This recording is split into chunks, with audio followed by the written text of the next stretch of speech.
አሰላሙ አለይኩም ወረህመቱላሂ ወበረካቱ። ዶችዬ ሰላም ናችሁ ወይ? እኔ ሰላም ነኝ አልሐምዱሊላህ ረብል ዓለሚን። እንዲሁም ክርስቲያን ወገኖቼ ሰላም ብያለሁኝ። በያላችሁበት አላህ ይጠብቃችሁ፣ አላህ ይጠብቀን፣ ሀገራችንን መላህ ሰላም ያድርግልን እና እንዴት ናችሁልኝ? ሀባይብ ሰላም ናችሁ ወይ? እስኪ በመልካምነት አበረታቱኝ። ላይክ፣ ሼር፣ ሰብስክራይብ እያደረጋችሁ ዶችዬ አይከፈልበትም። እርስ በርስ እንበረታታ እንደማመር እላችኋለሁኝ። እና እንዴት ናችሁልኝ? ሰላም ናችሁ ወይ? በያላችሁበት ሰላማችሁ ይብዛልኝ ይላለሁኝ። ዶችዬ ዛሬ ምን ልላችሁ መሰላችሁ? ቦታን በተመለከተ ነው ማለት ነው። እኔን የገጠመኝን ነው የምነግራችሁና ህገወጥ ቦታ አትግዙ። የምር ህገወጥ ቦታ ከመግዛት ብራችሁ ባንክ ቤት ቢቀመጥ ሁለት እጅ ተመራጭ ነው ማለት ነው። ምክንያቱም ህገወጥ ኪሳራ ነው።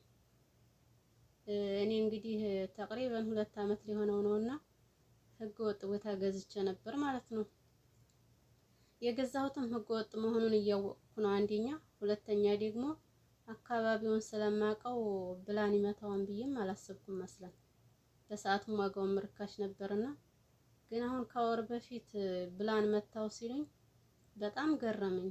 እኔ ስገዛው አካባቢውን መስለን ስለማውቀው ብላን ይመታውን ብዬም አላሰብኩም ነበርና ብቻ خلاص አውቄ ስለገባሁበት ምንም ማድረግ አልቻልኩምና አላህ የወሰነው ነው ብዬ አልሐምዱሊላህ ረብል ዓለሚን ብዬ ዝም አልኩ ማለት ነው።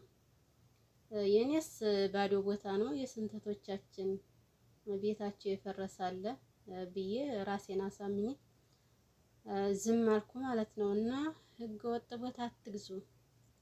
የምር ኪሳራ ነው ትርፉ ማለት ነው። ህገወጥ ቦታ ገዝቶ እንትንሃ ማለት ሙቶ ተማሙቶ ህጋዊ ቦታ ገዝቶ በቃ እንትን ማለት ይሻላል እንጂ ህጋዊ ቦታ ከሆነ ይጨምራን እንጂ አያከስርም ቦታ ማለት ነው። ህጋዊ ከሆነ፣ ህገወጥ ከሆነ ግን ኪሳራው ነው ትርፉ እንጂ ምንም ትርጉም የለውም። እና ህገወጥ ቦታ አትግዙ። ካገዛችሁ ህጋዊ ቦታ ነው፣ ሙታችሁ ተማሙታችሁ ማለት ነው። እና አስቸጋሪ ነው በአሁኑ ሰዓት እና እንደዛ ነው እላችኋለሁኝ። እና አበረታቱኝ ውዶችዬ፣ በመልካምነት ላይክ፣ ሼር፣ ሰብስክራይብ እያደረጋችሁ አበረታቱኝ እላችኋለሁኝ። በያላችሁበት ሰላም ሁኑልኝ። አላህ ይጠብቃችሁ፣ አላህ ይጠብቀን እና ደህና ሁኑልኝ። አሰላሙ አለይኩም ወራህመቱላሂ ወበረካቱሁ።